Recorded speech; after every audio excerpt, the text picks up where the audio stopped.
परीक्षा जो सितंबर माह में 21 सितंबर 2024 को हुई है, उसके संबंध में ये मामला दायर किया गया था न्यायालय के समक्ष, और ये आधार लिया गया है, बनाया गया है कि जनवरी माह 2024 में भी इसी तरह से पेपर लीक था और परीक्षा आरंभ होने के पहले ही जो है वो पेपर लोगों के पास उपलब्ध थे।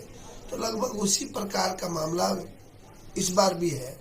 वादियों के पास, चाहे उनके साथियों के पास ऐसे साक्ष्य है, वैसे ही कुछ साक्ष्यों के आधार पे वाद दायर किया गया था।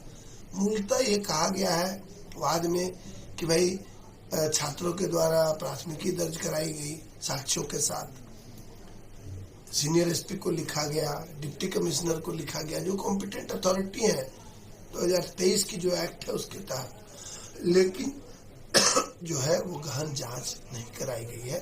और जेएसएससी जो है इस हड़बड़ी में है कि किसी तरह से रिजल्ट पब्लिश किया जाए, नियुक्तियां कर दी जाए।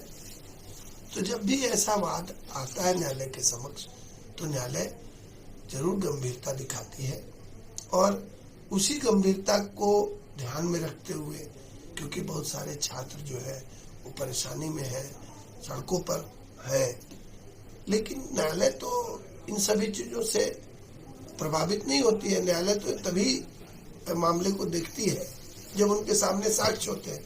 तो जो कुछ साक्ष्य उपलब्ध कराए गए न्यायालय के समक्ष, उन्हीं साक्ष्यों के आधार पर, और चूंकि इस विषय पे गहन जांच अभी तक नहीं कराई गई है, न्यायालय ने आज एक आदेश पारित किया है कि अगले आदेश तक जो है वो इस सीजीएल कॉम्पिटिटिव एग्जामिनेशन जो हुई है, इसके अंतिम रिजल्ट के प्रकाशन पर रोक लगाई जाएगी या रोक लगी रहेगी। जाहिर है जब तक स्टे है, नियुक्तियां नहीं हो सकती।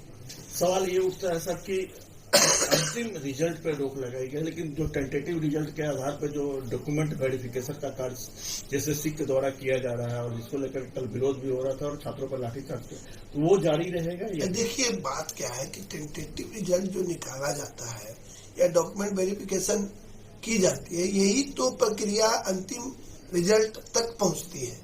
तो बीच में जेएसएससी जो करना चाहे, उन्होंने एग्जाम भी लिया है, उन्होंने एग्जामिनेशन के कंडक्ट जो हुआ एग्जाम तो उसके पेपर भी एवेलुएट कराए गए हैं। तो बहुत सारी प्रक्रिया है, ये सब जो हुआ है नहीं हुआ है इससे कोई सरोकार है नहीं।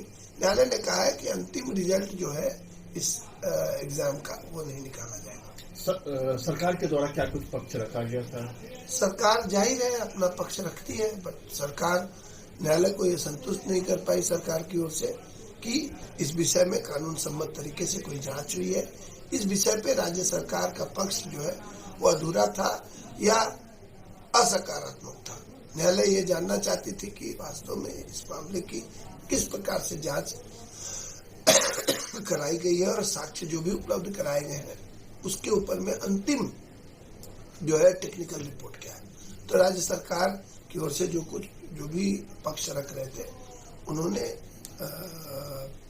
अपना पक्ष जरूर रखा है, परंतु न्यायालय संतुष्ट नहीं थी। अब जो